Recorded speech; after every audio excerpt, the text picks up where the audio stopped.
100% guarantee দিয়ে বলতে পারি আজকের এই রেসিপিটা দেখার পরে আপনারা কিন্তু আর কোনো দিন ফুলকপির এই ডাঁটা ফেলে দেবেন না। এটা খেতে এতটাই টেস্টি লাগে যে শুধুমাত্র ভাত নয়, রুটি পরোটার সঙ্গেও দারুণ লাগে খেতে। তো নমস্কার বন্ধুরা, মনীষা রান্নাঘরে সবাইকে স্বাগত। প্রতিদিনের মতো চলে এলাম আবারও একটা রেসিপি নিয়ে। আশা করি আপনাদের বেশ ভালো লাগবে। আজকে আমি রান্না করছি ফুলকপির ডাঁটা আলু বেগুন দিয়ে রেসিপি। একেবারে অন্যরকম স্বাদে, বাড়িতে থাকা কয়েকটা উপকরণ দিয়ে। তো এখানে দেখুন আমি ফুলকপির ডাঁটাগুলোকে এইভাবে করে ছিঁড়ে নিচ্ছি। একটা ফুলকপির থেকে ফুলটা বের করে নিয়ে বাকি যেই ডাঁটাগুলো আমি নিয়ে নিয়েছি, আর ডাঁটাগুলো আমি এইভাবে একটু বড় বড় করে চৌকো করে কেটে নিচ্ছি। এখানে কিন্তু আমি কোনো রকমের সরু করে কাটছি না। আর এখানে আমি শাক সমেত ডাঁটাগুলো এইভাবে করে কেটে নিচ্ছি। ভীষণই সহজে কিন্তু বানানো যায় এই রেসিপি। যে একবার খাবে সে কিন্তু বারবার খেতে চাইবে। বাজার থেকে কিন্তু আর ফুলকপি নয়, আর এই ডাঁটাগুলো কিনে আনবেন, এটা কিন্তু এতটাই টেস্টি লাগে। বন্ধুরা দেখুন এইভাবে করে কিন্তু আমি এখানে ডাঁটাগুলো কেটে নিয়েছি। এবার দেখুন এই ডাঁটাগুলো কেটে ধুয়ে পরিষ্কার করে নিয়েছি। খুব সুন্দরভাবে কিন্তু পরিষ্কার করে নিতে হবে। আর এই ডাঁটাগুলো রান্না করার জন্য এখানে নিয়েছি আমি দেখুন আলুগুলোকে এইভাবে করে কেটে নিয়েছি, আর নিয়েছি বেগুন আর শিম আর একটা টমেটো। বন্ধুরা আমি কিন্তু নতুন আলু দিয়ে আজকে রেসিপিটি তৈরি করছি। তো এখানে দেখুন প্রেসার কুকারের মধ্যে আমি ডাঁটাগুলো দিয়ে দিলাম, আর একটু সেদ্ধ করে নিয়ে রান্না করলে কিন্তু ভীষণই ভালো লাগে আর অনেকটা নরম হয়। তো একটু আমি জল দিয়ে দিলাম, বেশি জল দিলাম না। এবার আমি জলটা দিয়ে দিচ্ছি এখানে সামান্য পরিমাণের লবণ, আর লবণটা দিয়ে সেদ্ধ করলে কিন্তু ভীষণ ভালো লাগবে। তো বন্ধুরা আমি কিন্তু এখানে 2 থেকে 3টা সিটি দিয়ে নেব। তো এখন কিন্তু আমার এটা সেদ্ধ হয়ে গেছে, দেখেই বুঝতে পারছেন। আর এটা কিন্তু একটু নরম করে সেদ্ধ করে নিতে হবে। তো দেখুন বন্ধুরা এখানে কিন্তু আমি দেখিয়ে দিচ্ছি আপনাদের কিভাবে আমি সেদ্ধ করেছি। তো হাতে আমি প্রথমে একটা দেখিয়ে দিচ্ছি আপনাদের। তো এইভাবে কিন্তু নরম করে আমি সেদ্ধ করে নিয়েছি। তো এরপর দেখুন রান্নার জন্য আমি একটা কড়াই বসিয়ে দিয়েছি ওভেনের উপর। এবার আমি কড়াইতে দিয়ে দিলাম বেশ কিছুটা পরিমাণে সর্ষের তেল। তবে হ্যাঁ, এই রান্নাটা কিন্তু পুরো সর্ষের তেলেই করতে হবে। সর্ষের তেলেই রান্না করলে ভীষণই টেস্টি হয়। আপনারা চাইলে যে কোনো তেল দিয়ে রান্না করতে পারেন।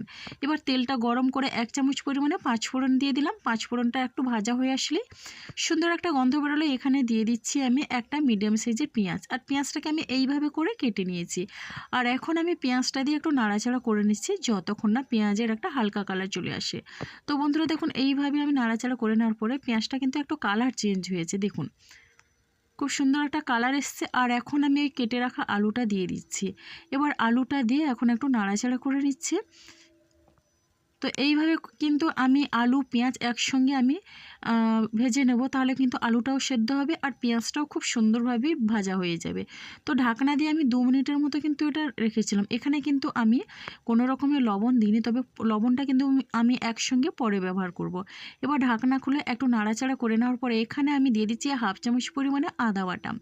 আর আদা বাটা দিয়ে একটু আমি এখানে তেলের সঙ্গে মিশিয়ে নিলাম।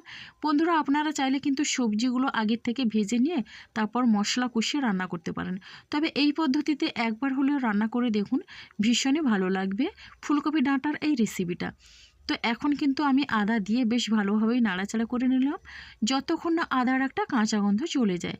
তো দেখুন বন্ধুরা এইভাবে করে কিন্তু আদা আর পেঁয়াজ কিন্তু আলুর সঙ্গে খুব সুন্দরভাবেই ভাজা হয়ে গেছে। এরপরে আমি সিম আর বেগুন আর টমেটো দিয়ে দিলাম। এখন আমি আবারও বেশ ভালোভাবেই নাড়াচাড়া করে নিচ্ছি। আলু যেহেতু সেদ্ধ হতে একটু সময় লাগে, তার জন্য আমি আলুটাকে কিন্তু আগের থেকে একটু ভেজে নিলাম, তারপরে এই সবজিগুলো দিলাম। এবার এখানে আমি পুরোপুরি রান্নার জন্য যতটা পরিমাণে আমার লবণ লাগবে, তো স্বাদ অনুসারে আমি লবণটা দিয়ে দিলাম। আর লবণটা দিয়ে একই রকমভাবে আমি বেশ ভালোভাবে নাড়াচাড়া করে নিলাম। এখানে কিন্তু আমার হাতের কাছে যে সবজি ছিল সেই সবজি দিয়ে আমি ফুলকপি ডাঁটাটা রান্না করছি। তো বন্ধুরা এখন কিন্তু শীতের সময় অনেক রকমের সবজি পাওয়া যায়। আপনারা আপনাদের পছন্দের মতো যে কোনো সবজি দিয়ে রান্না করতে পারেন। এখন আমি নাড়াচাড়া করে ঢাকনা দিয়ে 2 থেকে 3 মিনিটের মতো মিডিয়াম ফ্লেমে রান্না করে নিয়েছি। এবার দেখুন ঢাকনাটা খুলে একটু নাড়াচাড়া করে নিচ্ছি। তো দেখুন এখন কিন্তু বেগুন শিম আগের তুলনায় অনেকটা কিন্তু খুব সুন্দরভাবে ভাজা হয়ে গেছে। আর এখানে আমি কালারের জন্য দিয়ে দিচ্ছি হলুদের গুঁড়ো। এবার ঝালের জন্য দিয়ে দিলাম ঝাল লঙ্কার গুঁড়ো অল্প পরিমাণে। তো এখন আমি লঙ্কার গুঁড়ো আর হলুদের গুঁড়ো দিয়ে আবারও বেশ ভালোভাবে নাড়াচাড়া করে নিচ্ছি। আমি কিন্তু এই রান্নাটা একেবারে অল্প তেল দিয়ে করছি। আপনারা যদি একটু বেশি তেল পছন্দ করেন তাহলে কিন্তু বেশি তেল দিয়ে রান্না করতে পারেন। অল্প তেল মশলায় রান্না করলে কিন্তু এই রেসিপিটা ভীষণই ভালো হয়। এখন আমি ওই সেদ্ধ করে রাখা ফুলকপির ডাঁটাটা দিয়ে দিলাম। আর ডাঁটাটা দিয়ে একই রকমভাবে আমি বেশ ভালোভাবেই নাড়াচাড়া করে নেব। আর এখানে আমি কিন্তু পেঁয়াজ দিয়ে রান্নাটা করছি। আপনারা যদি নিরামিষভাবে বানাতে চান তাহলে পেঁয়াজটা দেবেন না। তো দেখুন বন্ধুরা, এইভাবে আমি নাড়াচাড়া করে নিচ্ছি। আর সুন্দরভাবেই কিন্তু এখানে ডাঁটাগুলোও বেশ ভালোভাবে আমি এখানে কষিয়ে নিলাম। ঘরে থাকা মাত্র কয়েকটা উপকরণ দিয়ে অল্প তেল মশলায় দারুণ হয় এই রান্নাটা। ঢাকনা দিয়ে আমি একেবারে লো ফ্লেমে 3 মিনিটের মতো রান্না করে নেব, যাতে মশলাগুলো সব কিছুর সঙ্গে বেশ ভালোভাবেই সেট হয়। তো এখন 3 মিনিটের পরে ঢাকনা খুলে আমি বেশ ভালোভাবেই নাড়াচাড়া করে নিচ্ছি। বন্ধুরা, এটা যেমন দুপুরে ধোঁয়া ওঠা গরম ভাতের সঙ্গে বেশ ভালো লাগে রেসিপিটা, সেই রকম রুটি পরোটার সঙ্গেও দারুণ লাগে খেতে। গ্যারান্টি দিয়ে বলতে পারি এই রেসিপিটা একবার খাওয়ার পরে কিন্তু আর কোনো দিন ফুলকপির ডাঁটা ফেলবেন না। তো বন্ধুরা, এখন আমি এখানে দিয়ে দিচ্ছি খুবই সামান্য পরিমাণে সবজি মশলা, আর দিয়ে দিচ্ছি 3টে কাঁচা লঙ্কা চেরা। এখন আমি সবজি মশলা আর কাঁচা লঙ্কা চেরা দিয়ে বেশ ভালোভাবে নাড়াচাড়া করে নিয়ে মিশিয়ে নিচ্ছি। আর এই সময় কিন্তু গ্যাসের ফ্লেমটা আমি মিডিয়ামে রেখেছি। আর এখন আমি এখানে অ্যাড করে দিচ্ছি রান্নার জন্য জল। তো এখানে বেশি পরিমাণে জল দেওয়ার দরকার নেই, যেহেতু এখানে আমি সবজিটা সেদ্ধ করে নিয়েছিলাম, মানে ফুলকপি ডাঁটা আর আলু তো আমার কষাতে কষাতে অনেকটা সেদ্ধ হয়ে গেছে, সিম বেগুনও। তো এখন আমি এইভাবে মিশিয়ে নেওয়ার পরে দেখুন বন্ধুরা, ঢাকনা দিয়ে দেবো। আর হ্যাঁ, ঢাকনা দিয়ে প্রথম 5 মিনিট আমি একেবারে হাই ফ্লেমে রান্না করে নেব। বন্ধুরা, আমি কিন্তু 5 মিনিট পরে ফিরে এলাম।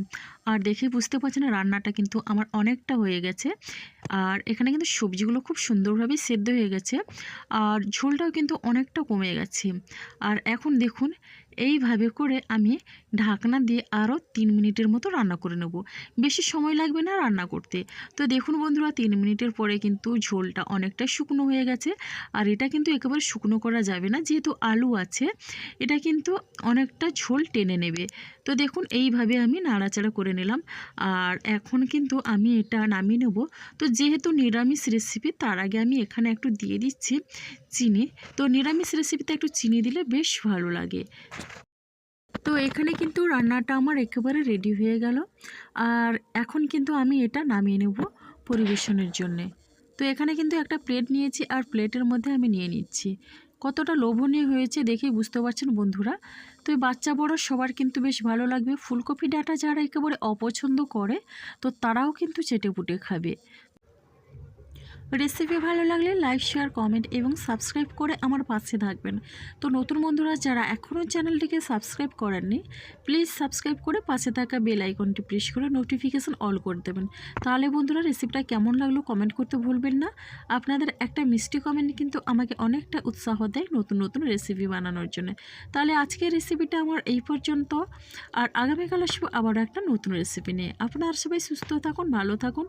অসংখ্য ধন্যবাদ আর অনেক অনেক ভালোবাসা রইল।